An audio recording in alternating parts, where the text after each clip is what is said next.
Evening, everybody. Welcome to the third in our series of conversations about the issues and dynamics of and potential of O'Brien Square. Glad you could make it with us this evening in this sort of return of winter weather.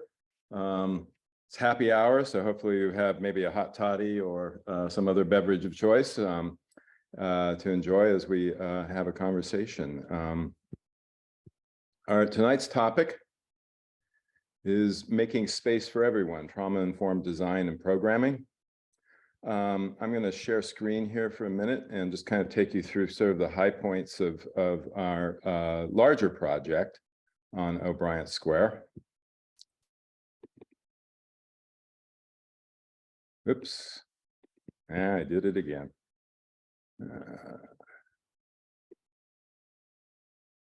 Minute. Make that one go away, and now I will share screen with the proper deck.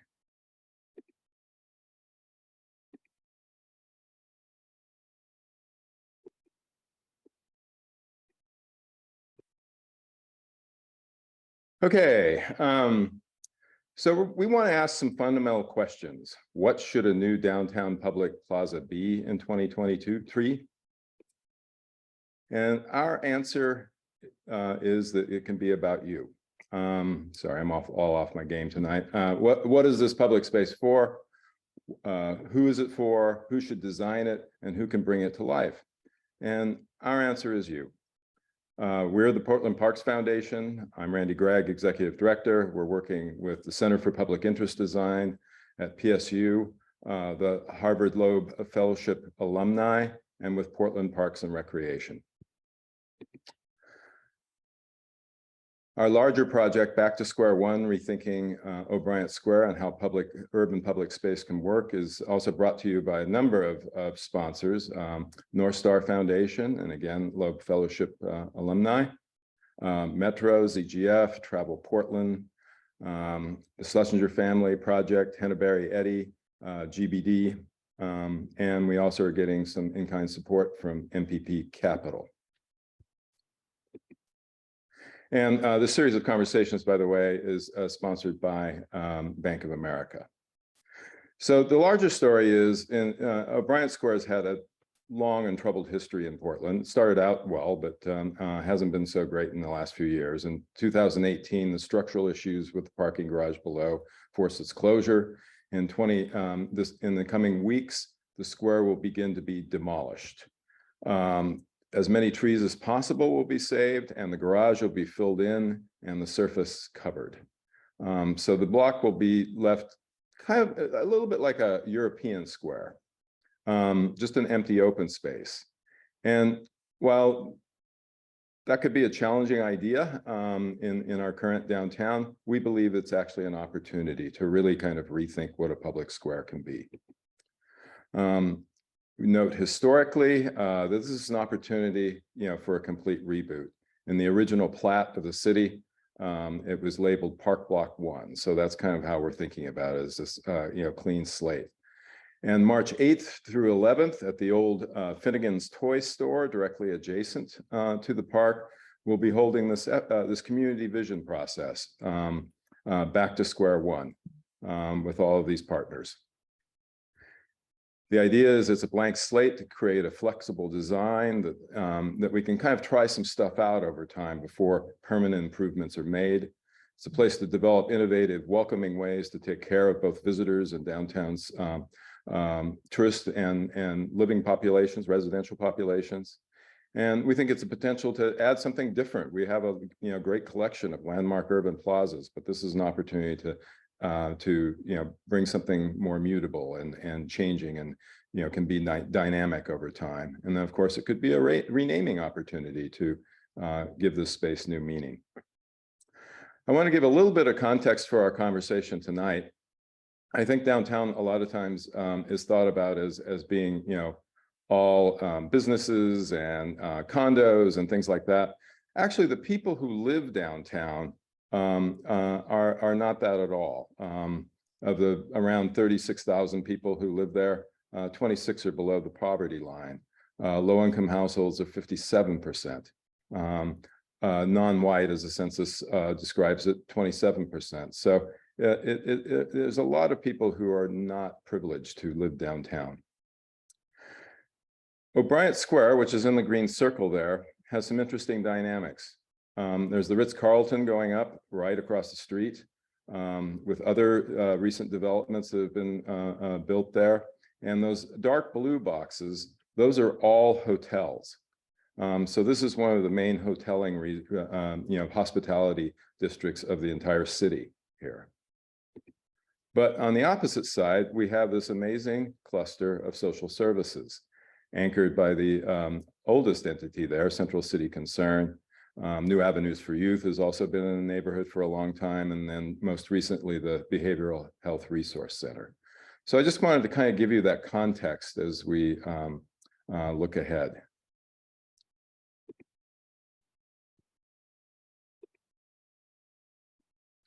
Oops. Notes back up here. So tonight, making space for everyone, trauma-informed design and programming. Our first speaker tonight is going to be visiting us for the community vision process from New York. She's one of the Loeb Fellows who's coming out. There's 5 of them. Susan Chin. She is an architect, an urbanist, and a civic leader. For 8 years, she's led the Design Trust for Public Space, really making it the kind of go-to place for public space conversations and policies in New York. Civic leaders, elected officials, policymakers, and community groups across the city and the country, and even the globe, tap Design Trust studies and policy recommendations to make and renew public spaces. Among her initiatives that she started during her time there are Under the Elevated, which is a series of policy recommendations in partnership with the New York Department of Transportation to transform the neglected public space under the city's elevated bridges, highways, subways and rail lines into valuable community assets. She started the Equitable Public Space Fellowship in 2016 to help emerging professionals in underrepresented communities gain experience and knowledge in solving complex public space challenges in New York. In 2017, the Design Trust was recognized with the really prestigious Cooper Hewitt National Design Award. And before that, for over 20 years, she was Assistant Commissioner for Capital Projects at the New York City Department of Cultural Affairs, where she led capital and public art projects throughout the city. She now has an independent design consultancy, Design Connects. And so we welcome Susan Chin as our first speaker tonight. Thank you. Thanks, Randy. Let me try to share my screen here. Okay. Okay. Is this working? Okay, great. Great. Good. So good evening. I have a lot to cover, so excuse me if I read a bit. All right, now. Okay, so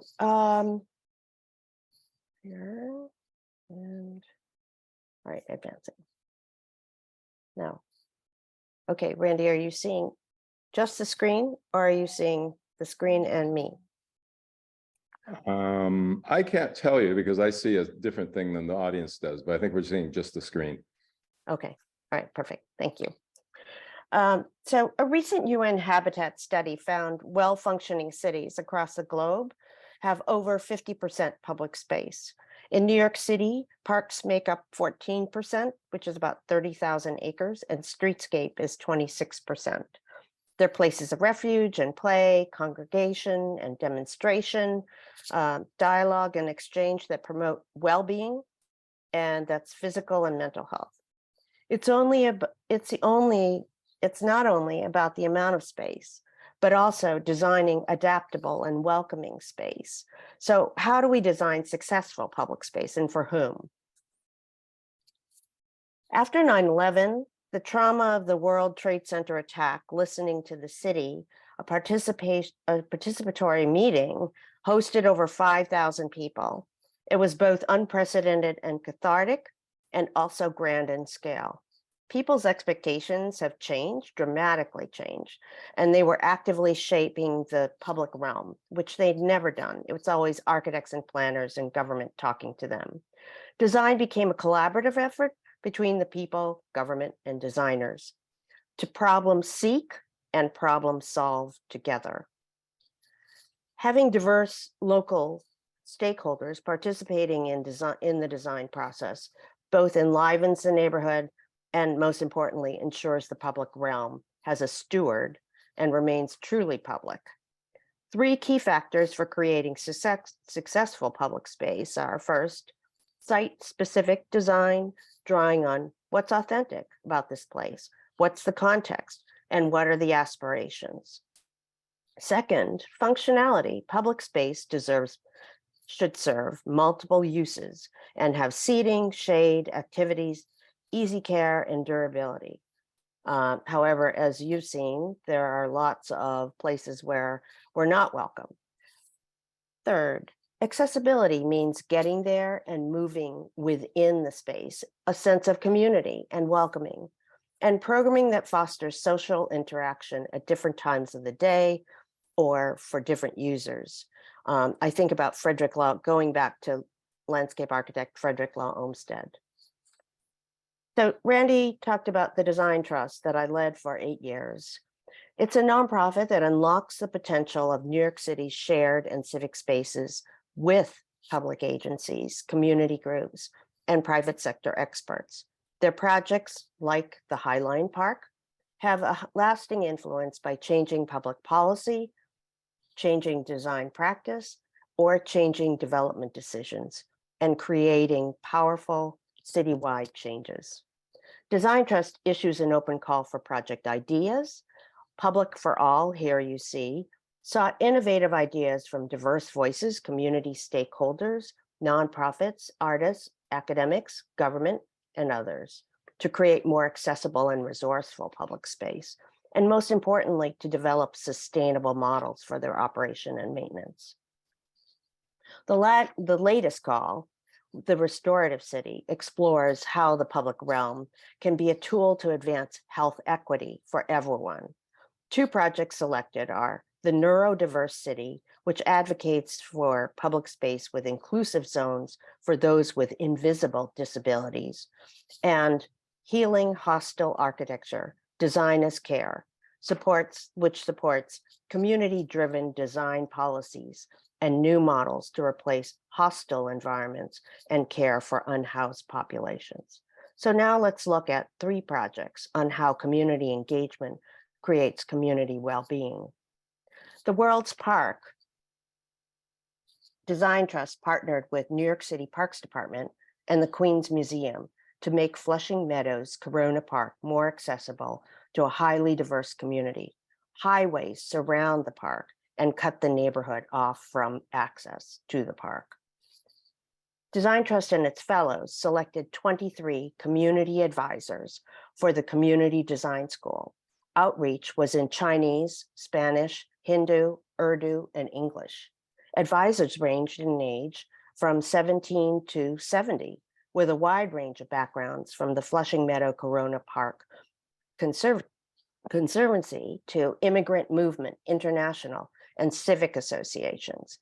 They learned about community planning, how to advocate and partner effectively within the city process, and how to design and initiate improvements. So advisors sought for access, navigation, opportunity, and learning in the park. 2 community forums, and you see a picture of the community forum, and an exhibit with design concepts, plus a bilingual pamphlet, engage stakeholders and local elected officials. Even, I think the city councilwoman even gave all of the community advisors little certificates.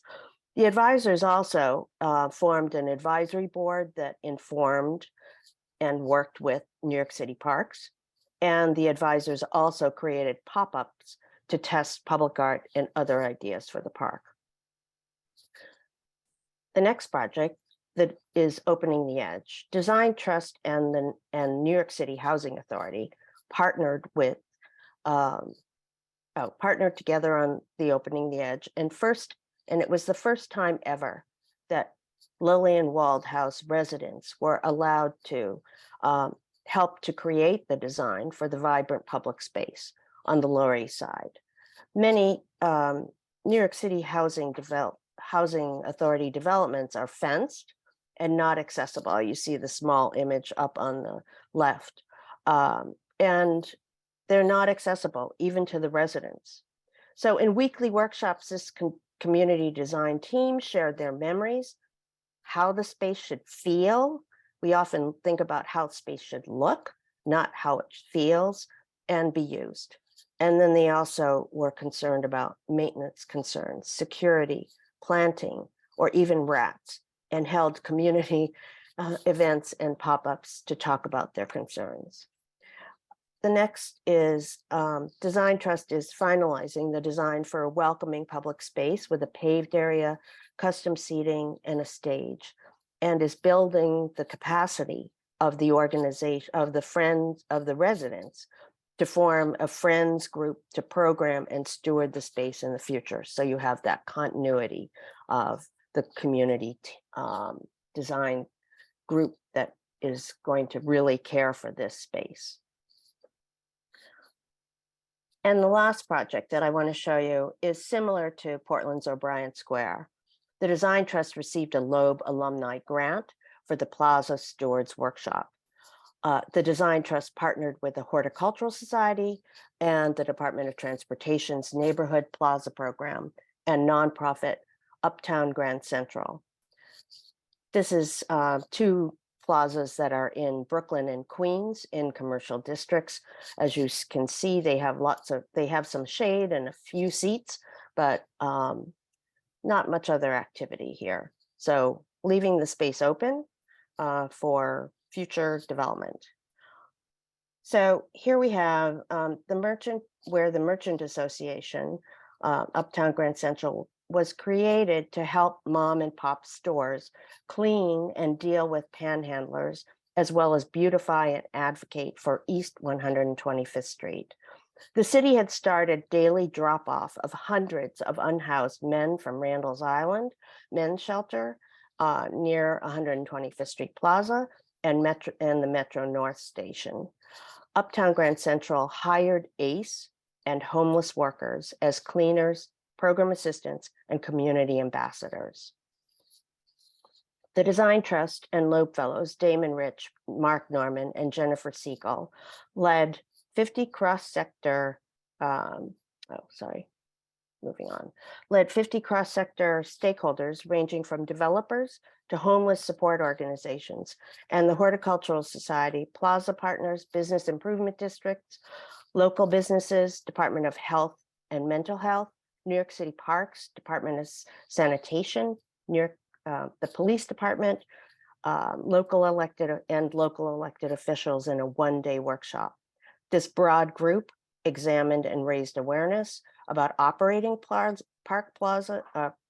plazas in high-need areas, and they also evaluated plaza design and operation.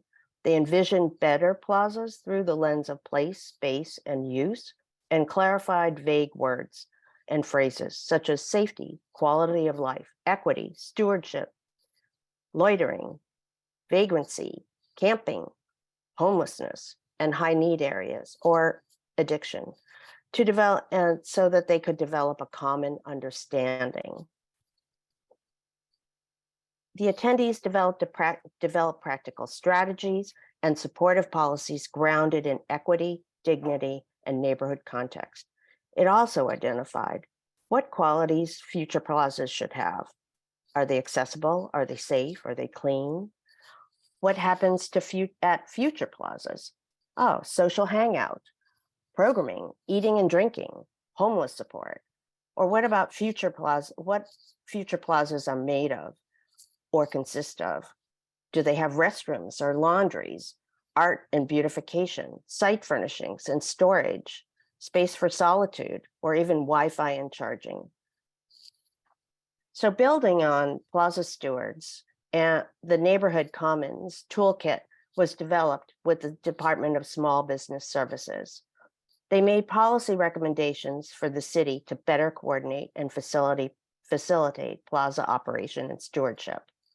The key goals included prioritizing the user experience, establishing clear and transparent regulatory processes, fostering coordination across city agencies, ensuring inclusive design of programs and policies, and supporting commerce and entrepreneurship. Lastly, the good news is that last summer, as a result of the Design Trust work, Uptown Grand Central, part of an East Harlem coalition, was awarded $10 million of $100 million from New York State Downtown Revitalization Initiative for Long-Term Growth. It will fund planning and design for safe streets, green and functional public spaces, intermodal connections and retail, and coincide with the Park Avenue viaduct replacement and Second Avenue subway extension. So thank you. And I'm super excited about what will emerge in this discussion tonight and in our charrette in March. Thanks, Susan. It's an inspiring example. Got a lot of work to do. So each of these conversations, we're pairing our visiting Loeb Fellows with local folks with overlapping, interests and expertise. And tonight we have several really great folks. Mary Rain O'Meara has worked in the affordable housing and community development industry for over 13 years, both public and nonprofit sector. She joined Central City Concern, a longtime neighbor of O'Brien, in 2018 to focus on the expansion and preservation of the agency's diverse affordable housing and real estate portfolio. Since arriving at Central City Concern, she's overseen finance, design, and construction of 870 units of rehabbed and new affordable housing units, transitional, recovery, permanent, supportive to workforce developments. And she was recently recognized as a 2022 Woman of Influence by the Daily Journal of Commerce. So Mary Rain, please share your thoughts with us. Yeah, thank you so much for that introduction, Randy. And thanks for having me here tonight. This is such an exciting project, and I'm really happy to be here representing Central City Concern and the work we do every day in the Portland community. For those of you who are not familiar with Central City Concern, I see a lot of folks in the chat that are joining from other parts of the country, so always like to take an opportunity just to give an overview of who we are. So we are a nonprofit organization that focuses on 3 main mission areas: affordable housing, healthcare, and employment. We got our start in Portland in 1979 in the Old Town neighborhood, which is just on the other side of downtown. And we got our start as a community revitalization agency. So we started buying old single room occupancy hotels, rehabbing them, taking folks who were living in houselessness and in recovery and helping them with job skills. And that was how we got our start. So, since then we have grown our portfolio to over 38 buildings here in the Portland metro region. Specific to downtown and the downtown neighborhood, we operate 5 buildings, and I'm including our building that's just over Burnside, which is technically not the Downtown Neighborhood Association, but it's so close to O'Brien. So that's 675 units. We have our Old Town Recovery Center and our Old Town Clinic also just right on the border of downtown. So in terms of this project and this design, I didn't prepare slides, but I thought I would just speak to, as a developer, Central City Concern, we do a lot of client and community engagement. And I thought I would just talk about some of the themes we hear when we are in the community design process that I think could be easily transferable to a public space, like the newly envisioned O'Brien Square. So a lot of the themes that we heard Susan talk about in her outreach absolutely comes forward from our clients. And so we hear things about safety, We hear about the need for community active programming within any building that Central City Concern is developing. We hear a lot about food and the importance of building community around food. And, I was reflecting on a lot of times during a design process, we on the development side want to hear a lot about, well, what should the building look like and sort of, what's going to influence architecturally. And typically what comes out is a lot about programming and more about what kind of community is going to be fostered in the space, right? So we do look at what's that balance between, flexible space and space that will have sort of designated uses, but thinking about applying those themes to a plaza, I think for our clients, and I know there will be additional engagement that Randy and team will be doing with our clients, having an emphasis on community building, music, games, all of the things we hear about that are important in our buildings, and a lot about safety. So I was thinking about our newest building that just opened here at 6th and Flanders, right across the street from my office. That's why I'm pointing. We did community engagement, and what we heard specific to, exercise and recreation was that that ability to get outside, that ability to exercise is really key to folks when they're, coming out of homelessness, when they're in recovery. There's not always a sense of safety though, right? Even for our clients to, go out to the park blocks at night or take their dog out on a walk. So I think as much as that theme can be emphasized through the design to make a welcoming and safe environment through the new plaza, that's going to resonate, not only with our clients, but clearly to the broader community of folks that will be accessing the space. So those are just some of the themes we've heard.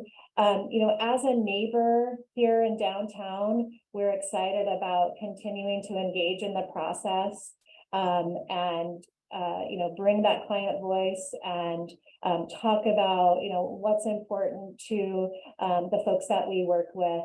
I wanted to mention as well, in our employment program, we have the Clean Start program. So those are the crews out cleaning downtown. And a lot of you who live here locally will see folks out pushing the bucket, Central City Concern. So, those are also great sort of eyes on the street, right? In terms of neighborhood dynamics. I know that for that crew, there's a lot of pride in that work. There's a lot of pride in keeping our downtown clean and accessible. So, we've got lots of different touch points in terms of how we would potentially interact with this new space. So thanks so much. I think that's my overview, and I'll look forward to the discussion. Thanks, Mary Rain. Just kind of rules of the road. We're looking forward to a discussion with everybody who's on this, and there's a great group of people. I've seen the list of folks both in the chat and then in our registration. So we hope you all participate. Do save your questions and put them in the Q&A, which will open up after everybody's done with their initial presentations. Feel free to chat as much as you want in the chat, but don't put questions in there. Only do the questions in Q&A. So our next speaker, Janie Gullikson, has experienced addiction, mental health issues, as well as homelessness and incarceration. She began her work as a peer support specialist and recovery mentor in 2011. Janie joined the peer-run organization, Mental Health and Addiction Association of Oregon. I'm going to call it MAHAO for short, because I have to repeat it a few times. But she joined MAHAO as a project assistant in 2014.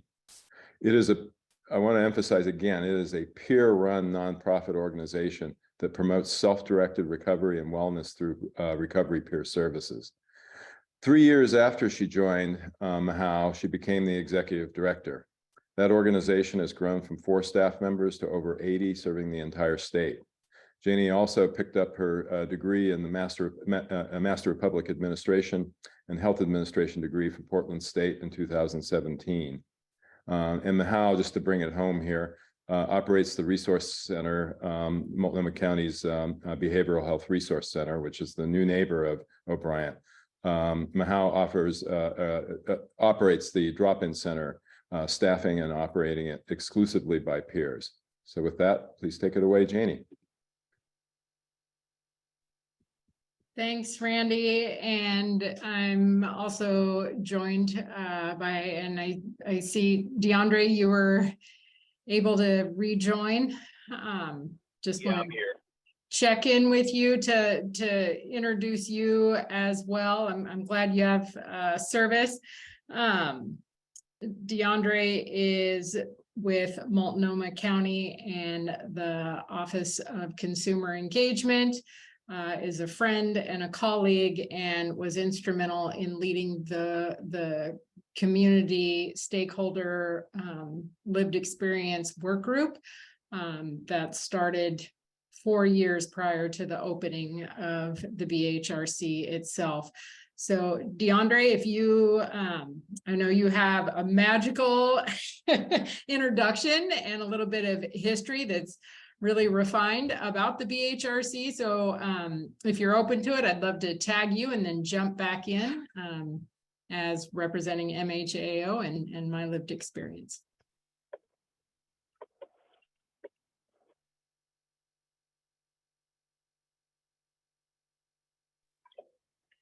Yeah, thank you, Janie. Can you all hear me? Yes. Okay, hello everyone. I'm super grateful to be here. Sorry you guys can't see me. My service is cutting in and out, but I'm DeAndre Kinyanjui. I'm with Multnomah County Health Department, the Office of Consumer Engagement, and pretty much what my role is and what that means and that title is that I'm a person with lived experience. Means that I'm a person in long-term recovery who has personally navigated our behavioral health system. I've also previously worked at Central City Concern, so I've been working in behavioral health for almost a decade now, and I got my start in the nonprofit sector working for Central City Concerns as a peer support specialist in employment and housing, and moved on through my journey with the county.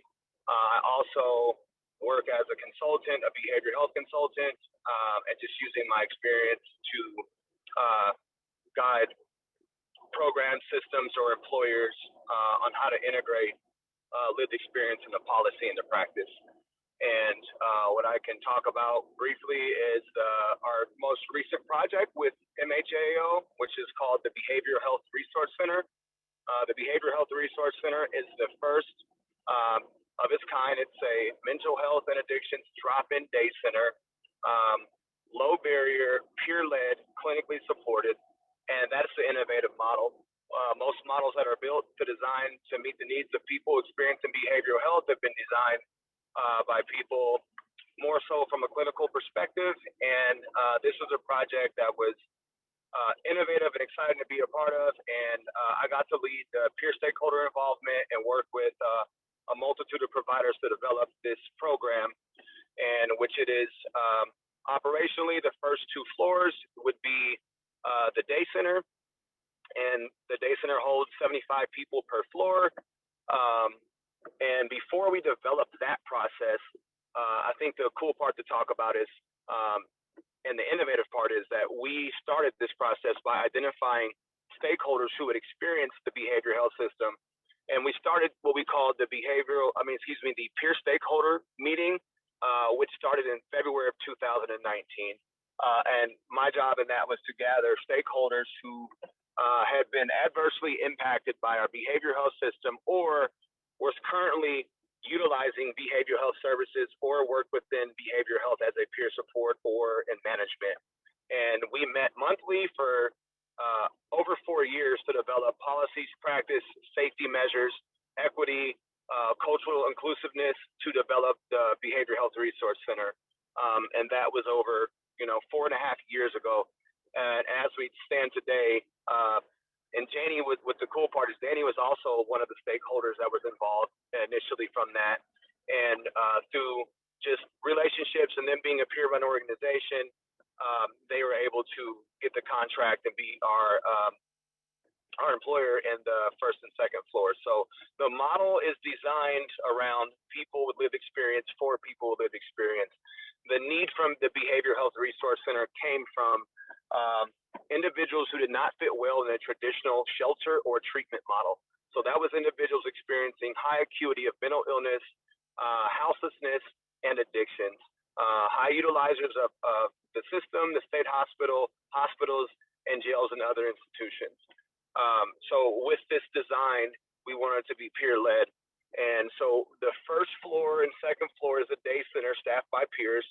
An individual can walk through the shelter and be greeted with a peer. And they can also come and sit and not do anything. We have laundry, showers, snacks, and peer support. And I'll also let Danny cover some of this stuff as well.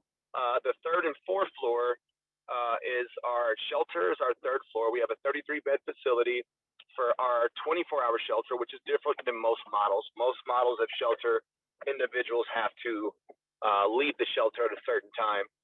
And we wanted to have a trauma-informed design, so we allowed people to stay longer.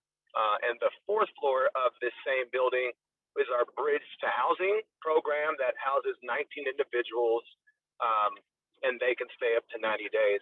And our fifth floor is our admin floor. And within that facility, we have multiple contracted providers. We have MHAO. We have another provider that oversees the third and fourth floor. We have an on-site nurse, and we also have safety partners and janitorial. So it's been an interesting process working with a multidisciplinary team who come from different backgrounds to meet the needs of individuals. And coincidentally, this space is right across the street from O'Brien Square. So it's been exciting to be a part of this process. And I'm going to let Jenny take it over from here. And if anyone has any questions, please feel free to ask. Thank you. Thank you so much, DeAndre, and for being willing to share your experience, your personal experience, and how you led the peer stakeholder work group and community partner work group for input on the BHRC. I too am a person in long-term recovery, and for me that means I have not used drugs or alcohol or committed crimes since June 9th of 2008. And so that recovery has afforded me a lot of opportunities that were mentioned in the introduction. Thank you, Randy. And one of those that's near and dear to my heart is getting to lead the peer-run nonprofit organization, MHAAO, or MAHAO as it's been renamed. I kind of like that.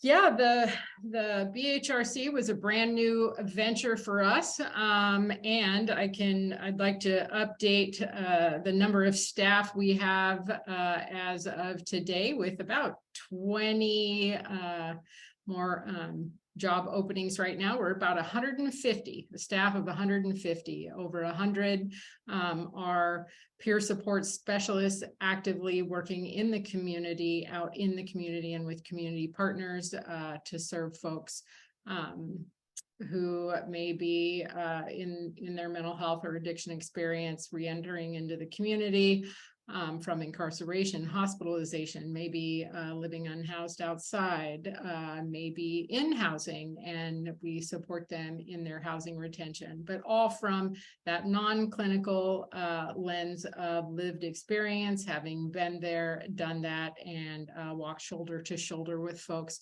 to navigate whatever it is they're going through in their lives and work towards whatever it is they would like to work towards. And another piece of the BHRC that was really important and highly valued by the stakeholders, and now that we've opened, launch day was December 5th of 2022. We've seen that the outdoor space, the plaza, the courtyard that's attached to the BHRC has been really important to folks to be able to access, just to have a place to hang out outside. We know since we opened in December, it is cold out there, and I look forward to seeing how it will be utilized as the weather improves. but it's folks still go outside and gather. And there's several different, little groupings and ways to be able to be seated and either, take a moment alone, or be with your pet. We have a pet relieving area out there, and that's been very important. And I know Portlanders and maybe even across the nation, those types of functional environments to bring your pet are highly valued and important. And that's, no different from our unhoused community members. So I know as a person with lived experience who spent many years unhoused, it was not in the downtown Portland area, but in surrounding areas. And I know what was important to me, even in, the long nights where I was alone and afraid. I'll just be real direct. A place to sit where there was lighting and where I could feel safe, that was in the middle of a community, helps me get through many nights spent in those circumstances.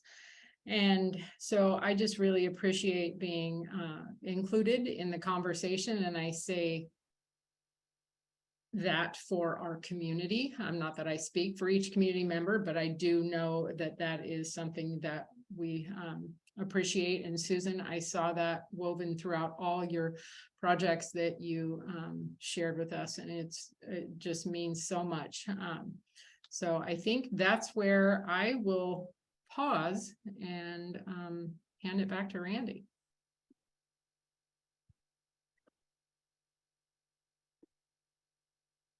Jessica, you need to enable my video. Okay, there we go. Okay, thank you, everybody. Really good insights into the BHRC. If everybody could come on to their video, and we'll open up the Q&A so we can see everybody. I'm glad you could join us visually too, DeAndre. I'm curious, since Central City Concern has, adjacencies to the North Park blocks, over time, I know you've only been there since 2018, but I'm curious, what is Central City's concerns with the park, and also kind of what role do you play in thinking about the park in terms of how clients and your residents and all are kind of thinking about that park? Are there policies in place? Yeah, great question, Randy. I don't know if we have specific concerns to the park blocks other than just those sort of general themes that I've raised, right? Just safety at night, lighting and, activities in the park that might feel intimidating to a variety of visitors. And I don't have much specific beyond that. I will say, I have really appreciated that beautiful new playground that was installed, I want to say 3 or 4 years ago, on the North Park blocks. And, when I take my neighborhood walks, I love to see people of all ages playing in there. And so just in my time at Central City Concern, I've seen, that improvement. I've seen, lots of other really positive improvements on the park blocks. So I would see, O'Brien as just another really close by resource that folks could access and hopefully have a lot of different activities available for programming and just another great opportunity to folks to get out and enjoy the community. One of the problems of O'Brien is that all of the uses that could conceivably populate it with all kinds of different people aren't there, because there's a lot of so-called telco facilities, so buildings that are just full of computers. And, so there's a lot of dead space around the square. So the normal sort of, office workers or, residents, are really not, there. And so whatever happens at O'Brien kind of has to be brought there, with the exception of, Central City Concern has the Ankeny Apartments, and then the BHRC, has its, resident population as well. So I'm kind of wondering, Susan, from an outsider's perspective, how do you think that can be fostered in O'Brien Square? How can we, sort of increase the activity? What would you say are the central ingredients to really bringing activity to the square that isn't already existing around it? Oh, gosh. So I guess my question, no, I have a question for you, Randy, and for Mary and Janice and DeAndre. Who do you want to be there?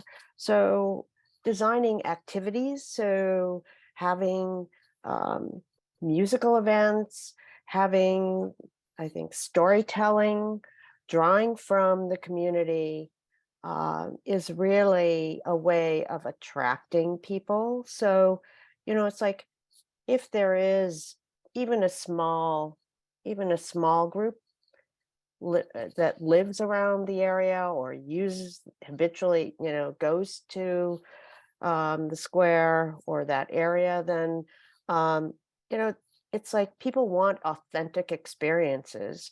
They want to know that they're part of participating in something that other people do. So that it's real for them.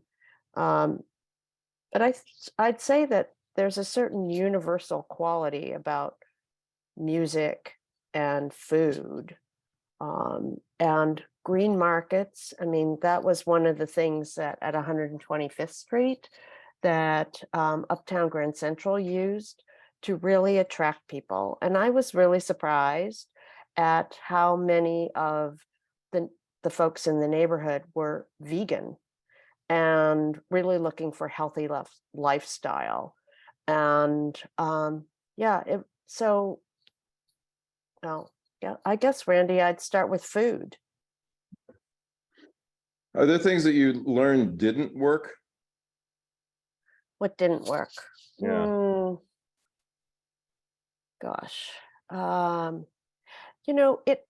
The activities had to come from a really passionate organization or a champion, an individual. And so if you tried to impose things and told people, hey, you should come to this, that's not where we are. Everyone has to start from their kind of own place. So I'm trying to think specifically what might not work. Oh, a lot of organized government events. Sorry, having been a former public official, I know that we're not, bureaucrats are not looked on so well. Yeah, gosh, I'm sorry. I'm Okay. drawing a Maybe blank. other ideas will come to mind. Yeah. The BHRC, it's only been open a few weeks, really. And there's been a couple of events that have caused consternation on the part of other members of the neighborhood. And I'm kind of wondering, what are you learning about how the BHRC can be as a neighbor?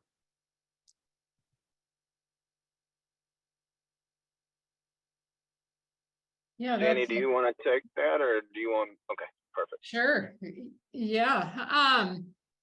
What we've seen, I think, are actually pretty consistent with any group gathering.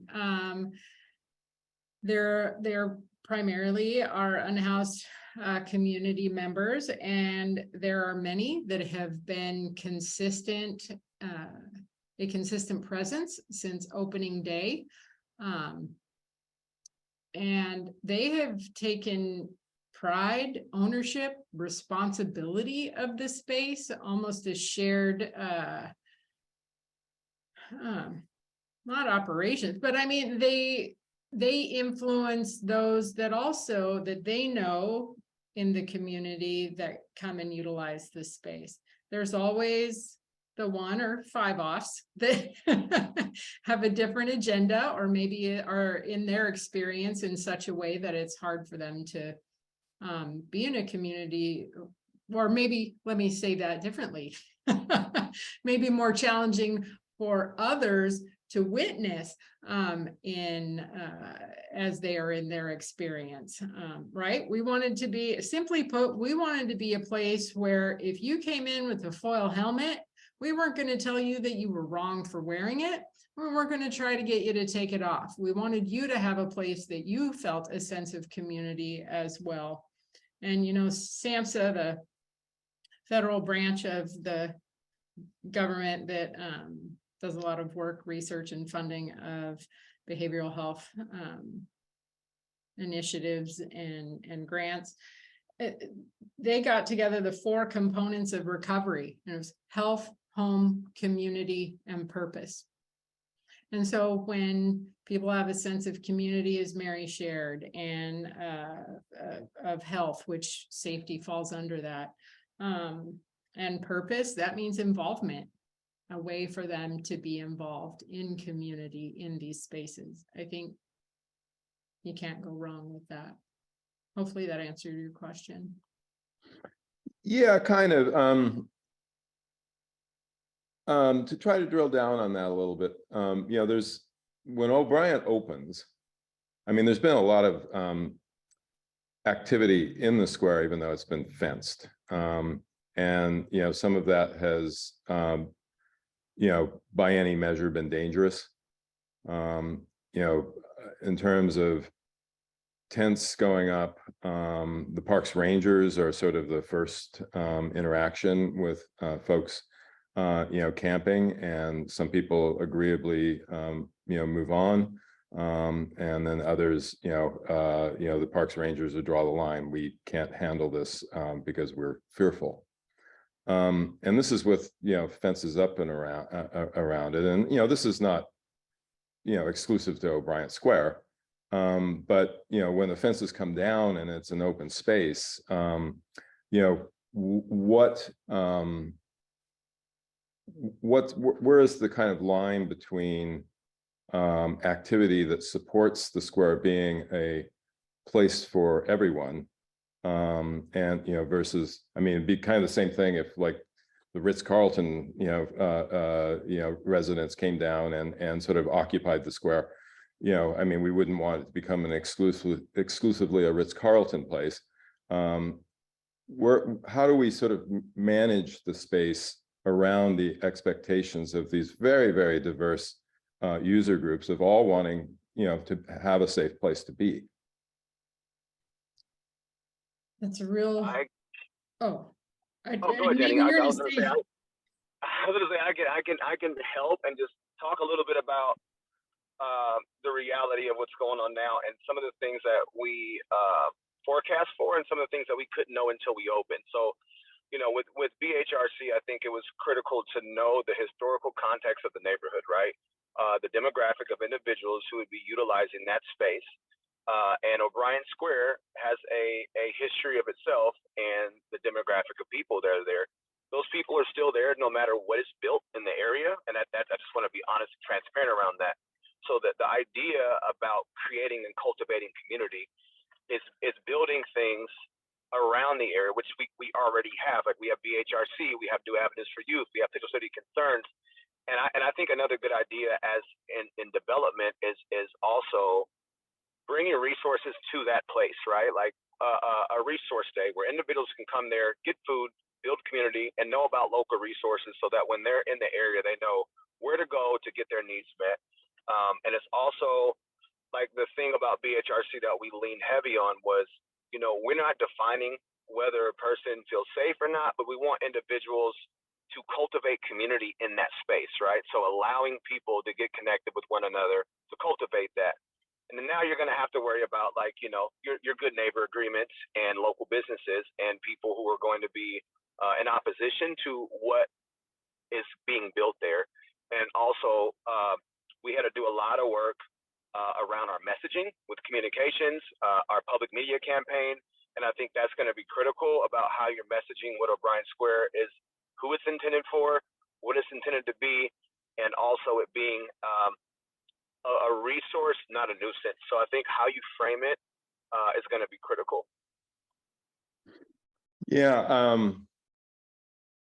Mary Rain, is there anything you want to add to this? Yeah, I think just really echoing, you know, I think it is a balance, like we hear in any design process, it's a balance between the programmed activities and those spaces where people can just go for respite and relaxation and feel like they can have their own time and space, you know, to bring their pet for a walk or have sort of an informal meeting with friends. You know, our clients in downtown, for the most part, are housed. So they are housed. Many of them, though, are recently transitioned from houselessness. So they are still seeking resource, right? There's still folks that are living with very low incomes, some of whom are employed, some of whom aren't. But you know, I love the ideas coming up in the Q&A and DeAndre around like a resource fair, or bringing some of that programming that will be beneficial to folks living with lower incomes, living in houselessness, but also just recognizing what are those themes of connection, right? We're talking about music, we're talking about food, could there be chess night? Like what are the things that can cross some of those, you know, experiences, I think, across the community. Susan, anything to add? You know, I'd like to build on what DeAndre had said about how messaging is so important about this place and who it's intended to be for, that it's for everyone, right? And how can we help people understand what that means? I think the Behavioral Health Resource Center is amazing. I've seen examples in Philadelphia and in Los Angeles recently in the fall, and it, you know, to create a healthy environment, and so really that that people can exist in the same spaces with very different needs, right? And how to meet some of those needs. So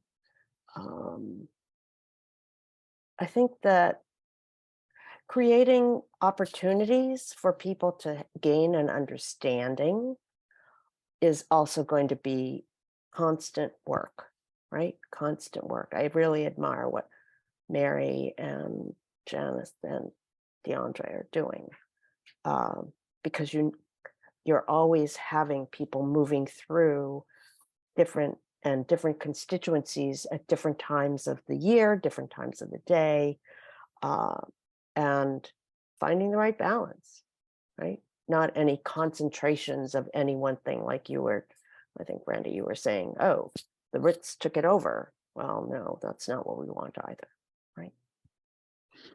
Yeah, and our previous conversation. I don't want to vilify them. No, I don't either. I I'm used just saying, to serve on NYC and Co's board, so you know, Yeah, hotels right. are important.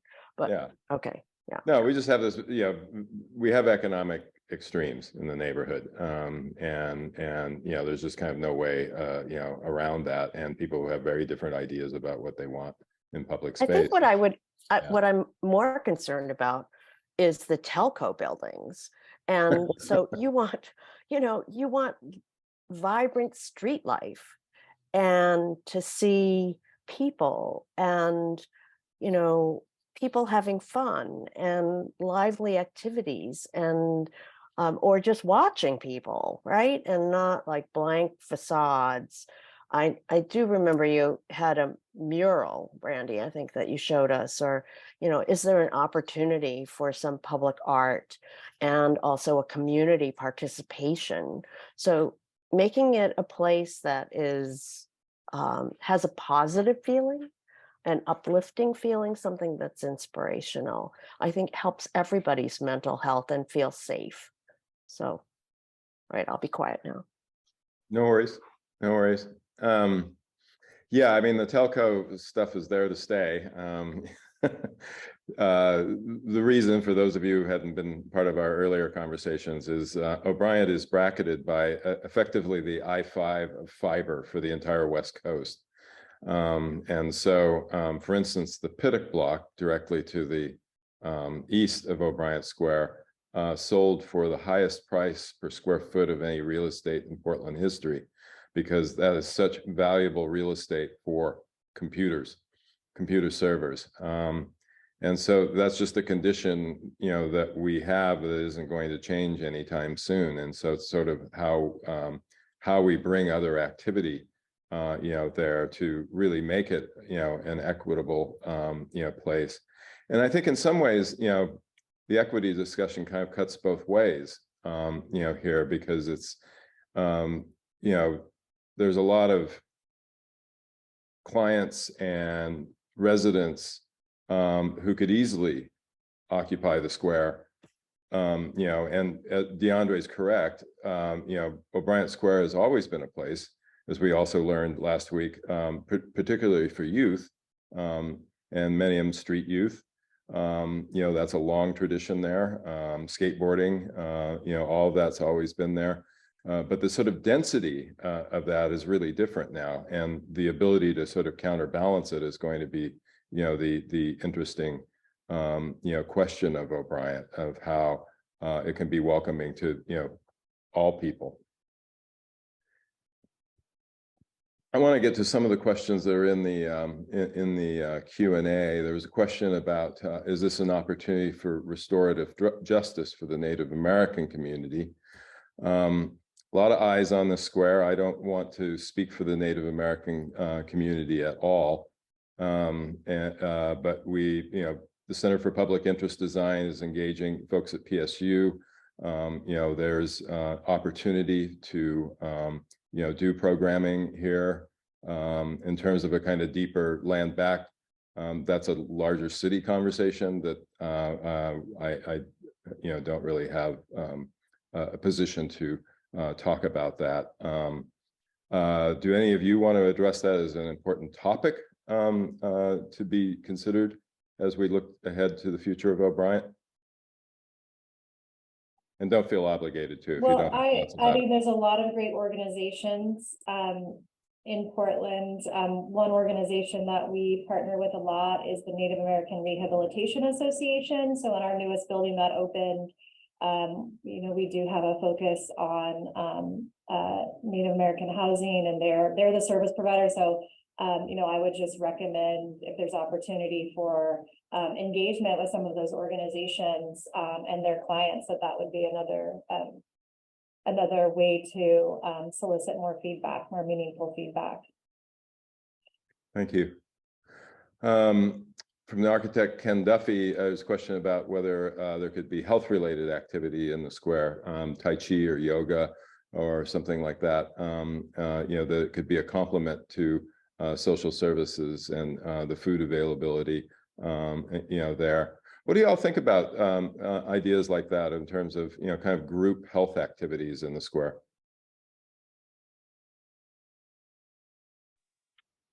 I think it's a good idea. I think it's more inclusive of the spaces for all. I think that the more diversity we have, and even to answer the question before about the Native American community, I think that's, like part of our engagement with BHRC is we did a culturally specific stakeholders meeting where we got people from all cultures and had them help influence the design from their equity and cultural perspective, right? So if we're talking about an all-inclusive space, I think that's critical that people are identifying the cultures that are there, that cultures that are not there, that are underrepresented, to have a voice in doing this, right? So that's critical. And I think that, you know, yoga and physical health from a holistic standpoint when it comes to behavioral health is critical. My only thing would be, you know, everyone having a clear understanding of differences, because you're going to have people in that park who come from different backgrounds that might not be appealing to individuals from different social classes. And I think that's one of the hardest parts about building something like this, because other people are afraid of the ignorance and what they don't know. And some of their fears are realistic as well. So having community meetings is critical. Anything to add, Janie? I think just ditto to what's been shared. But I think part of, and what I see in the chat also, is about the current camping that is there. And I'm just gonna take a chance and say, from what I've seen, that the ones, so there are folks that are unhoused that are participants of the BHRC. And then there are folks that are unhoused and or utilize tents to do what it is they do in interactions with the most vulnerable in our community. And I think if there is a vibrant square where the community is, that element of camping will be gone, because they won't be under the cover of the sort of way that the square is right now. And you just be, you know, again, say it as I mean it. There's some drug dealers that are probably posted up right there because they've got people that are in need of their whatever, and they're not going to be there if there's a vibrant square with community events, whether it's health related, food related. And I do wonder, I love the idea of, you know, food brings people together, and how, or could it, I don't know what laws exist, but could there be, when there are events with food in different socioeconomic groups, that there is the ability to also have free food. Those that can pay can, and then either the leftovers, or without it being that clear cut, that if you don't have the ability to pay, you're welcome to participate also. We know that there's restaurant spaces that have worked that way well. One thing that has come up is adjacent spaces to O'Brien.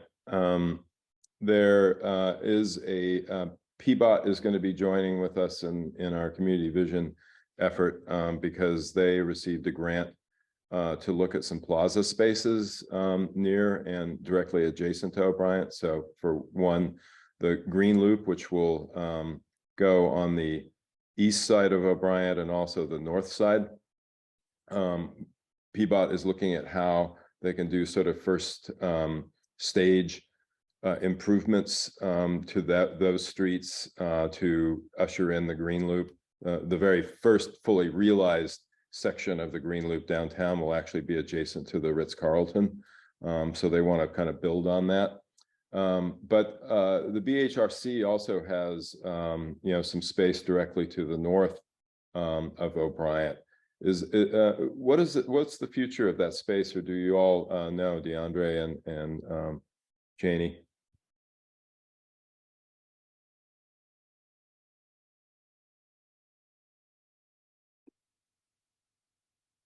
Are you talking about the parking lot space? Correct. Yeah, so that hasn't been decided yet, and more to come on that. So I don't want to go ahead and speak on that. And but as of now, it's just being used as a employee parking lot and a parking lot for community providers as well.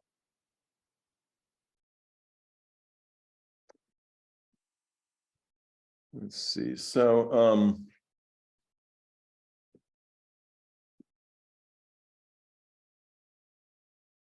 I guess if you all had to sort of dream your O'Brien, let's actually put you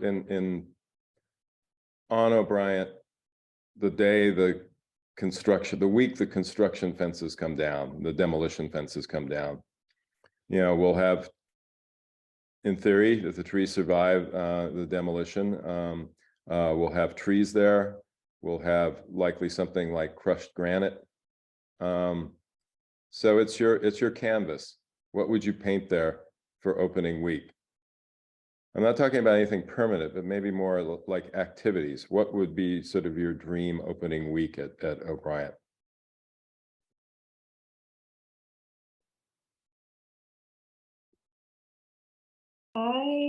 Oh, go ahead, DeAndre.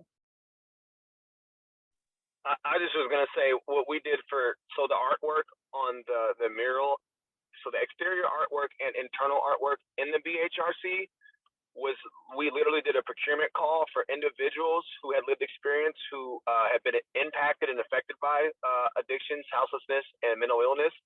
And so all the artwork that was done by individuals who had lived experience. So I would get community involvement in and ask the community, what would they like to see in that space? Because the whole idea is you want community to start protecting, policing, and honoring that space as their own. And when you allow that, a lot of the stuff that we're trying to negate will happen internally. Like the autonomy you want to build for the community is critical. So that's what I was going to say, is open it up to community stakeholder involvement and allow community to give input.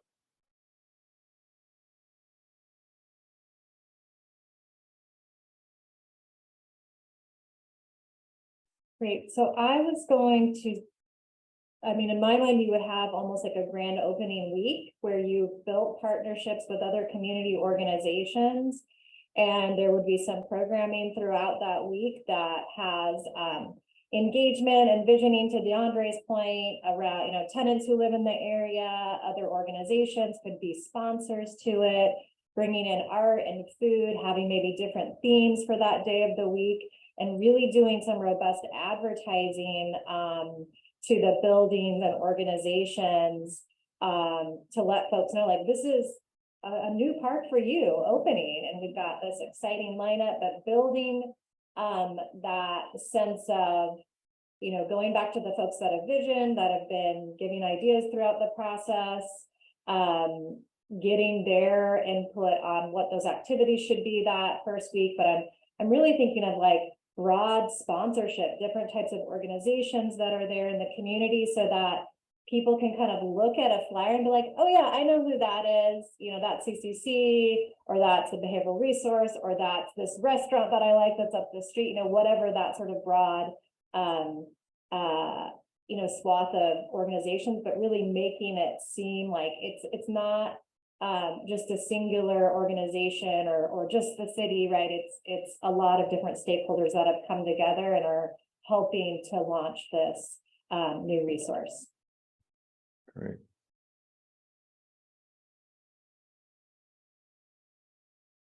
Janie, Susan, anything to add? I love Mary's idea of the week of celebration and hosting or encouraging organizations and people who have contributed to feel like, hey, it's actually happening.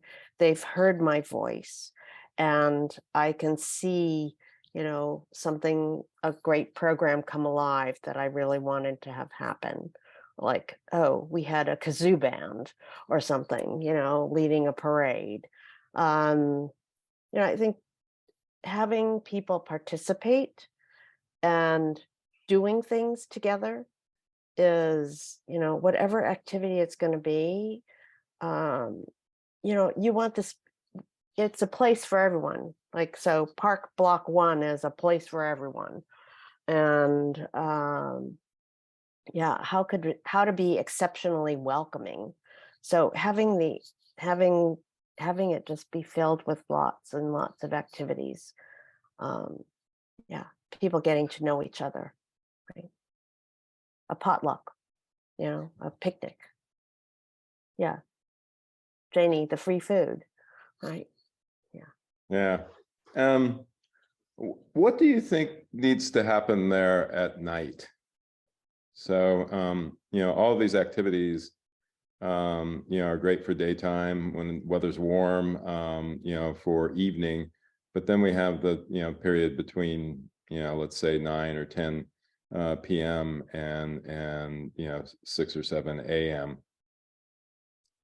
Well, so this is one, so when we were working with the Housing Authority, the Lillian Waldhouse's residents, NYCHA and the police department have, for whatever they think is safety, they put up these huge stanchions with these really blazing light cannons, and it really interrupts I don't feel safer. Yeah, it's well lit, but it's just the poor people who live in these buildings can't sleep because it's so blasting. And so one of the things that we did with the Lillian Wald residents was we had a fellow on our team who was about lighting design. And so she worked with the residents to think through, how do you feel safe? What kind of lighting do you need at 9 or 10 or 6 or 7 in the morning, right? Also, hey, those are great times for dog walkers. So maybe to have, somebody with their pets coming out, that you feel a little bit safer to have some street activity and eyes on the street. So finding other ways of dealing with issues of safety, and how do you define, as we did with the Plaza Stewards, how do you define safety? What makes you feel safe and secure?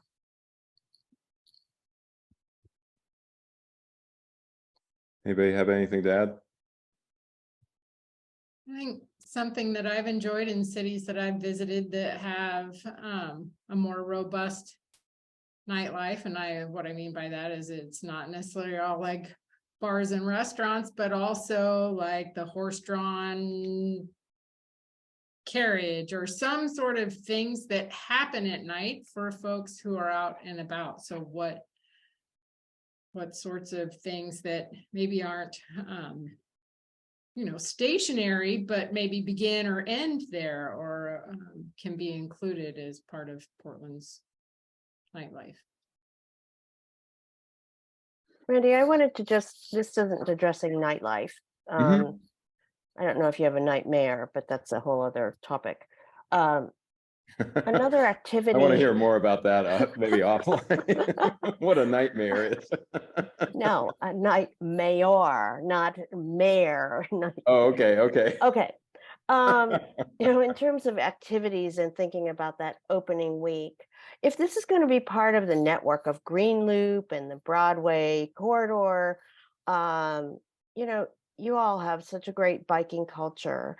And so there are constituencies that aren't familiar with bikes, or, hey, they may not have a bike. So is there a way to build a bike or learn about how to ride a bike or all those things? So maybe you already do that, but I think it would be a really healthy, wonderful kind of community building activity. Great idea. To get to a few more questions in the Q&A, one about accessibility. Will it be made fully accessible for people with mobility disabilities? Yes, as far as we know, we're engaging the disability community and advocates in this effort. Will there be funding for art installations designed and created by the community? That's a big question. We don't, as of yet, have any funding. That's a lot of what our effort is going to be about, is creating something that we can go out and sell to funders. Both governmental and private funders, to get the plaza off and running. So I think those are all the other questions so far. What are you all most fearful will happen there?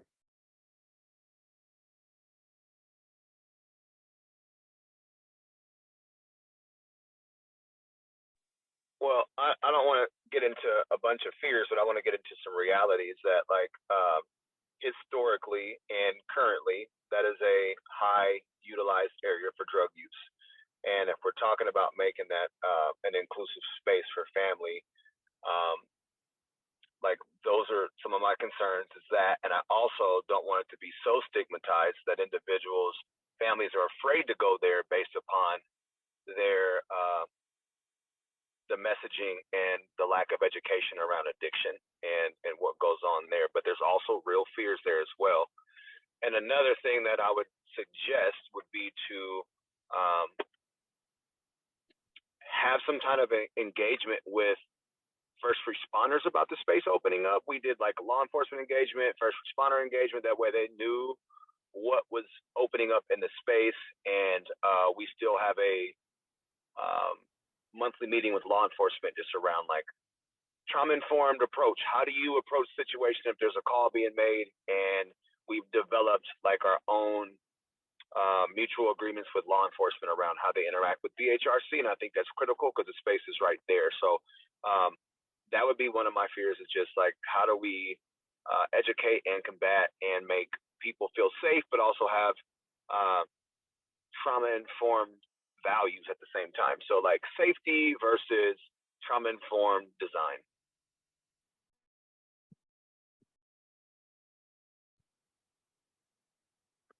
Other thoughts? Anything we haven't talked about that you all wanted to explore in this conversation?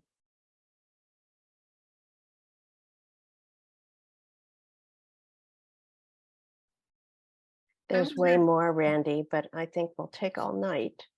So that's not, you don't want to get us going like that. I'm curious, Susan, you put a lot of emphasis on the clarification of terms in the brainstorm you did with the Loeb Fellows in New York. And tell us a little more about why that was so important to the process.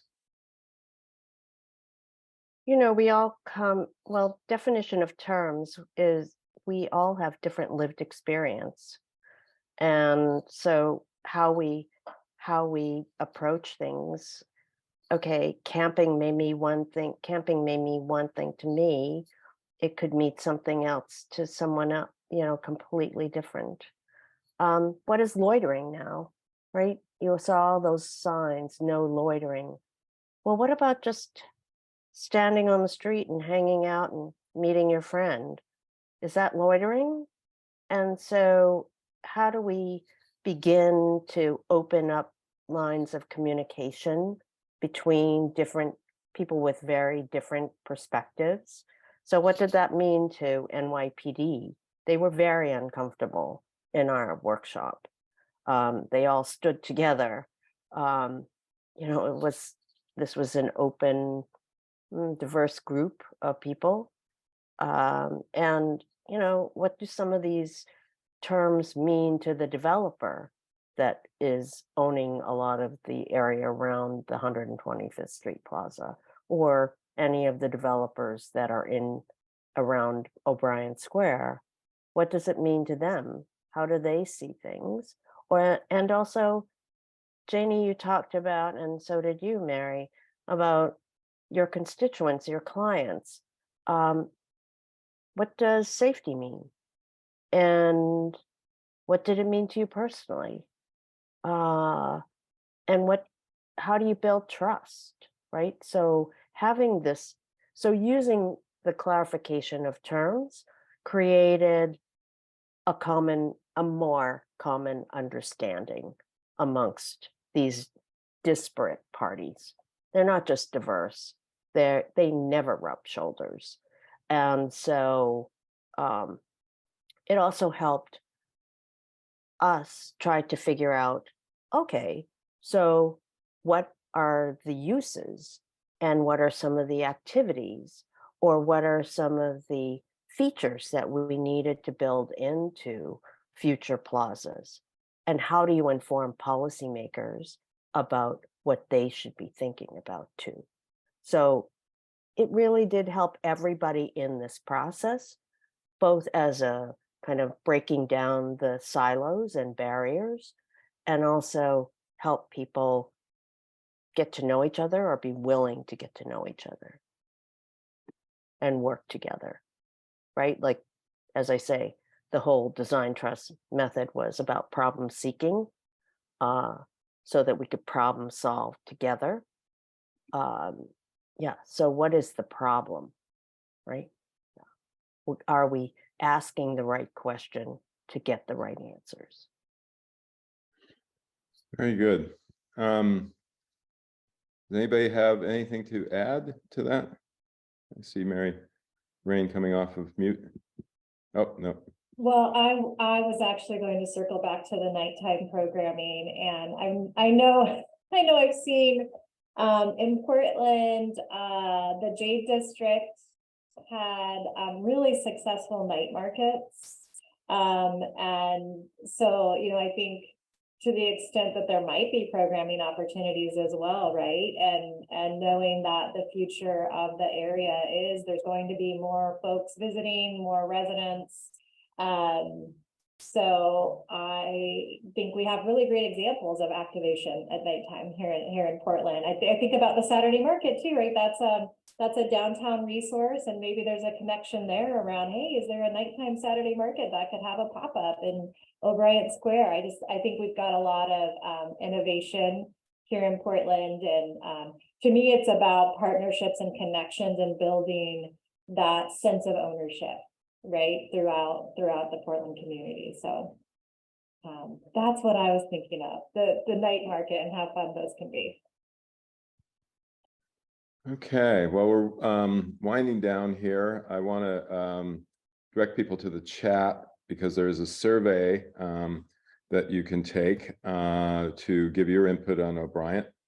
If you go to our website, portlandpf.org, you can find out more as the schedule sort of coalesces around the schedule for the March 8th through the 11th community brainstorm. There's going to be a lot of activity. Well, as I said, we're taking over the old Finnegan's Toy Store. Center for Public Interest Design is going to be doing exhibits and all kinds of activities for people to get involved in, you know, sort of helping brainstorm ideas for the park. And then on Saturday, the 11th, we'll have a big sort of show and tell of the kind of first draft ideas that the Center for Public Interest Design, you know, comes up with. So we'll want everybody's feedback on that. I'm going to type a different address in the chat that is where you'll be able to get more updates on O'Brien Square. Here as quickly as I can. But otherwise, what I really wanted to do is thank you folks for joining us. Really appreciate your viewpoints and your candor. We're going to go to the opposite end of the spectrum on next Wednesday with Urban Futures, the post-pandemic downtown, where we'll have another Loeb Fellow, Christopher Callett, who's chair of real estate and development at UC Berkeley, and he'll be talking about sort of the state of downtowns everywhere.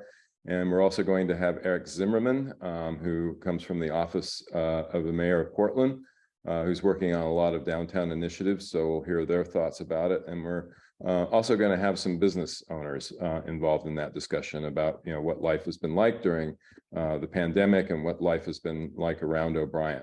So we'll get sort of on the ground views from folks engaged with business.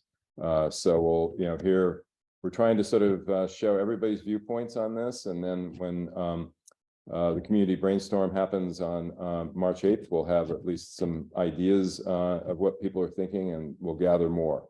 So we're going to be absolutely as inclusive as we possibly can be in that short period of time, and then we'll go out and look for funding for how to implement the good ideas that folks come up with. So thank you for your time. I'm going to put the O'Brien Square address in the chat and look forward to seeing you all another time. And thanks again to our panelists tonight. It's been super great.